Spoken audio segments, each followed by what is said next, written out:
Hello దోస్తులు ఎట్లున్నారు? మస్తున్నారులే. చూసారు కదా పొట్లకాయ ఎంత పొడుగుగా ఉందో. ఈ పొట్లకాయతో కర్రీ ఏ విధంగా చేయాలో చూసేద్దాము. ఇలా ట్రై చేయండి, సూపర్గా ఉంటుంది. వేడివేడి అన్నంలో పొట్లకాయ కర్రీ తింటే అద్దరిపోతుంది.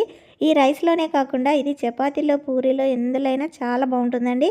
ఇక లేట్ చేయకుండా ప్రాసెస్ ఏంటో చూసేద్దాము. ఈ పొట్లకాయ పైన ఇలా పీల్ అయితే తీసేయాలి. దీనిపైన పొట్టు ఉంటుంది కదా, ఈ పల్చని పొర, దీన్ని అయితే తీసేయాలండి.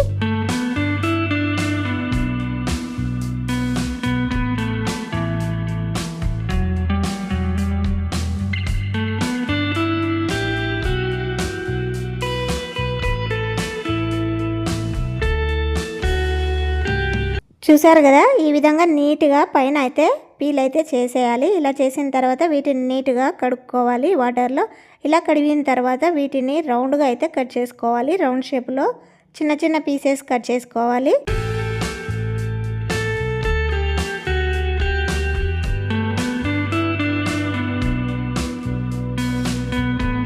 ఇలా కట్ చేసిన పీసెస్ని ఒక గిన్నెలోకి అయితే తీసి పెట్టుకోవాలి. ఇప్పుడు స్టవ్ మీద గిన్నె పెట్టుకొని వాటర్ పోసుకొని అందులో కొద్దిగా పసుపు అయితే వేయాలి.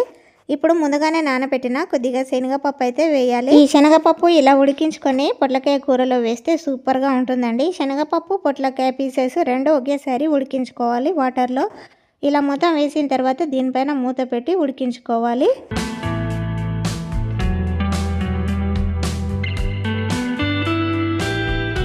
చూసారు కదా, ఉడికిపోయిందండి. ఇలా ఉడికిన పొట్లకాయలు శనగపప్పును ఒక గిన్నెలోకి అయితే తీసి పక్కకు పెట్టుకోవాలి.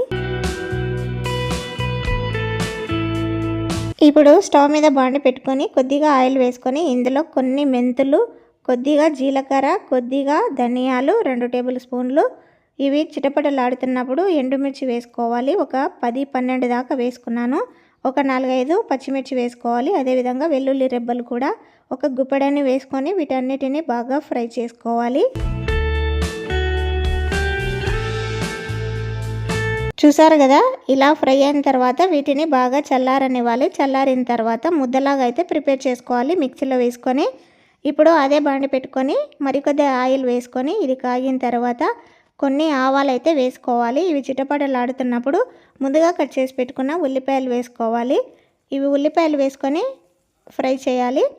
ఇలా ఫ్రై అవుతున్నప్పుడు మధ్యలోనే కరివేపాకు కూడా వేసుకొని మరొకసారి కలుపుకోవాలి. ఇందులో సాల్ట్ వేసి మగ్గించుకోవడం వల్ల ఉల్లిపాయలు అనేవి త్వరగా మగ్గిపోతాయి కాబట్టి సాల్ట్ కూడా వేసుకొని ఉల్లిపాయలు మెత్తగా అయ్యేదాకా ఫ్రై అయితే చేసుకోవాలండి. ఇవి ఫ్రై అవుతున్నప్పుడే మధ్యలోనే అల్లం వెల్లుల్లి పేస్ట్, పసుపు కూడా వేసుకొని ఫ్రై చేసుకోవాలి. ఈ అల్లం వెల్లుల్లి పేస్ట్ పచ్చి స్మెల్ పోయేదాకా 1 నిమిషం పాటు మాత్రము ఇలా కలుపుతూ ఉండాలి.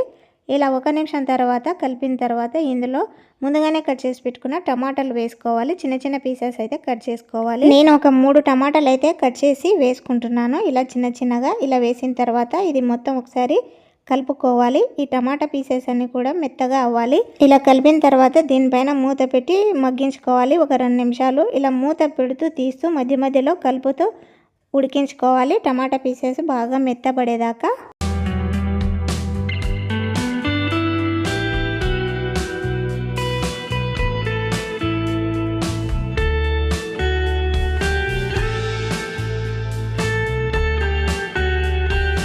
చూసారు కదా, ఈ విధంగా మెత్తగా అయిన తర్వాత ఇప్పుడు ముందుగానే మిక్సీ పెట్టుకున్న ఎండుమిర్చి పేస్ట్ను ఇందులో వేసుకోవాలి.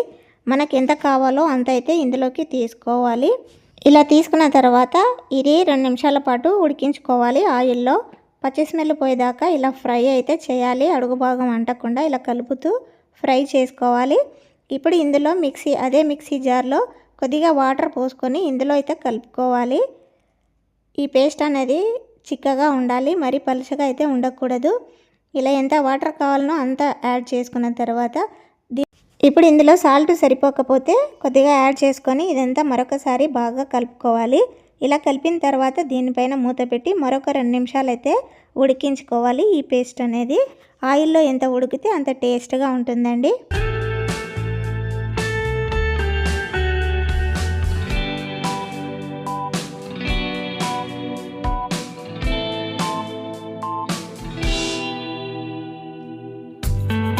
చూసారు కదా, ఈ పేస్ట్ అయితే బాగా ఉడికిపోయింది.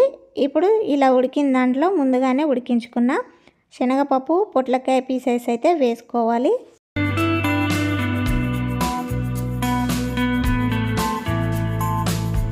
ఇప్పుడు ఇదంతా బాగా కలుపుకోవాలి. ఈ పేస్ట్ మొత్తం పొట్లకాయకు పట్టేలాగా అడుగు భాగం దాకా మంచిగా కలుపుకోవాలి.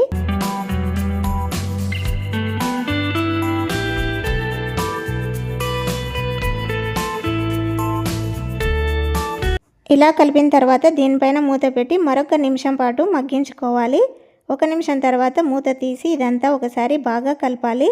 ఇలా కలిపిన తర్వాత ఫైనల్గా ఇందులో కొత్తిమీర అయితే వేసుకోవాలి. కొత్తిమీర వేసుకొని ఒకసారి కలుపుకుంటే ఎంతో రుచికరమైన పొట్లకాయ కూర అయితే రెడీ అయిపోయిందండి. నిజంగా నేను చేసినట్టు మీరు ట్రై చేయండి, సూపర్గా ఉందని మీరే చెప్తారు. నేనైతే ఇలా ట్రై చేశానండి, సూపర్గా వచ్చింది. అప్పటి నుంచి పొట్లకాయ కూర ఈ విధంగానే చేస్తున్నాను. మరి మీరు ఎలా చేస్తారో ఖచ్చితంగా కామెంట్ అయితే చేయండి. నా వీడియో నచ్చితే ఒక లైక్ కొట్టి షేర్ చేసి సబ్స్క్రైబ్ చేసుకోండి. నెక్స్ట్ వీడియోలో మళ్ళీ కలుద్దాం. Thank you for watching. Bye bye.